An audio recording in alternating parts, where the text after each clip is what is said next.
আসসালামু আলাইকুম বন্ধুরা, তোমরা সবাই কেমন আছো? আশা করি সবাই ভালো আছো। তোমাদের দোয়ায় আমরাও খুব ভালো আছি।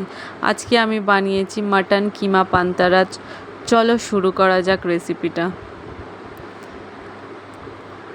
পান্তারাজ বানানোর জন্য আগে আমি ব্যাটারটা রেডি করে নেব। আমি এখানে ময়দা নিয়ে নিয়েছি 3 বাটি ময়দা।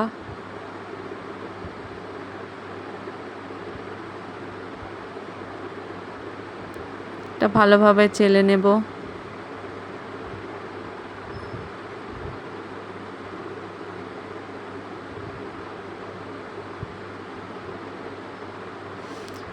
লবণ দিয়ে দিচ্ছি,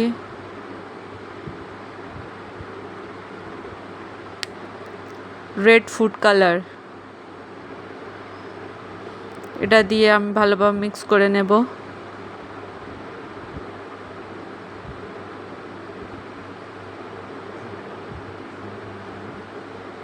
এটা পানি দিয়ে ফেটে নেব।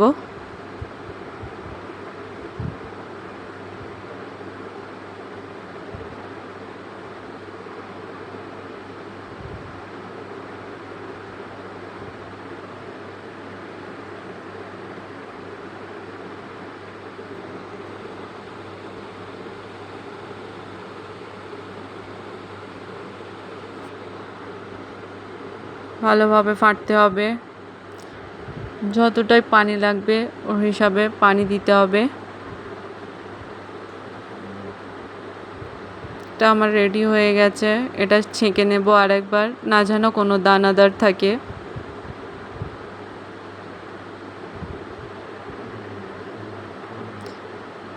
পান্তারাজের পিঠেটা সুন্দর হয় এরমভাবে ছেঁকে নিলে।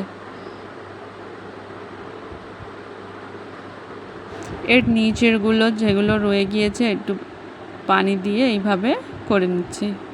আমার ব্যাটারটা রেডি হয়ে গিয়েছে। এবারে এর কিমাটা রেডি করছি। 2টো পেঁয়াজ নিয়ে নিয়েছি, 3টে আলু নিয়ে নিয়েছি, এইভাবে কেটে নিয়েছি। কিমা আমি সেদ্ধ করে নিয়েছিলাম আগে।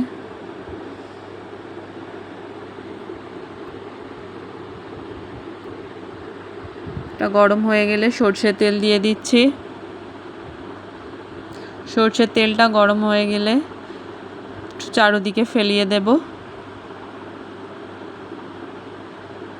এর উপরে আলুগুলো দিয়ে দেব।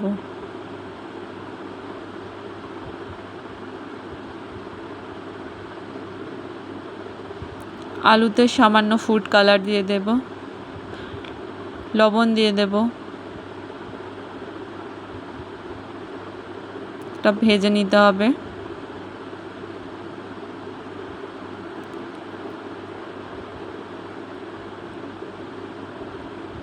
দেখুন আমার ভাজা ভাজা হয়ে গিয়েছে। এর উপরে এবারে আমি কিমাটা দিয়ে দেব। কিমাটাও ভালোভাবে ভেজে নেব।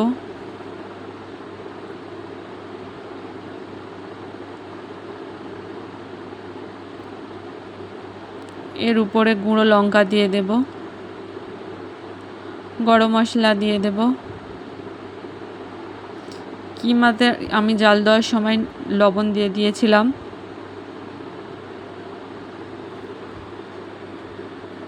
এগুলো ভালোভাবে ভেজে নেব। এর উপরে পেঁয়াজটা দিয়ে দেব। পেঁয়াজটা এরকম ভেঙে ভেঙে হাতের সাহায্যে মুচড়ে মুচড়ে দেবেন।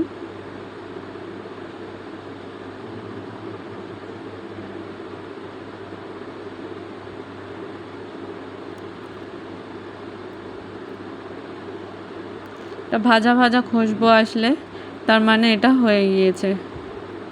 আমার এটা রেডি হয়ে গেছে। একটা প্যান নিয়েছি, এটা রিফাইন অয়েল একটা ব্রাশের সাহায্যে এর উপরে লাগিয়ে নিচ্ছি।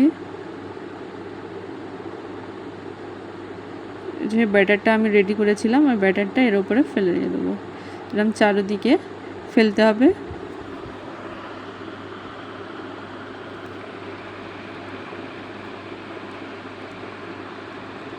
এক সাইডে সেঁকতে হবে, 2 সাইডে সেঁকলে হবে না। আমার এটা চারদিক থেকে ছাড়তে শুরু হয়েছে, মানে আমার এটা হয়ে গিয়েছে। এর উপরে যে কিমাটা আমি বানিয়েছিলাম ওই কিমাটা দিয়ে দিচ্ছি। এইভাবে সাইড থেকে একটা ফোল্ড, ওই সাইড থেকে একটা করে এই একটা পান্তারা রেডি হলো।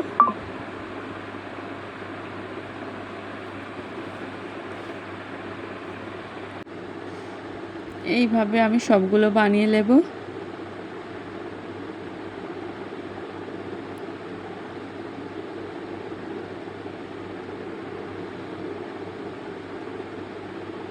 খুবই সহজ, বাড়িতে করে ট্রাই করবেন নিশ্চয়ই।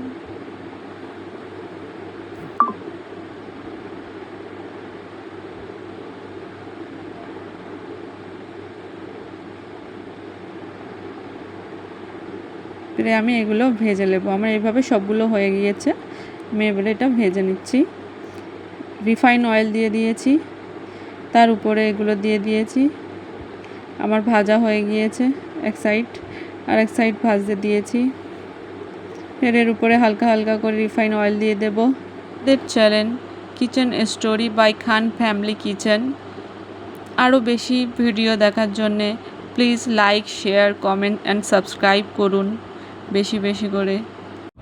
বাড়িতে এটা নিশ্চয়ই ট্রাই করবেন, খুবই ভালো খেতে।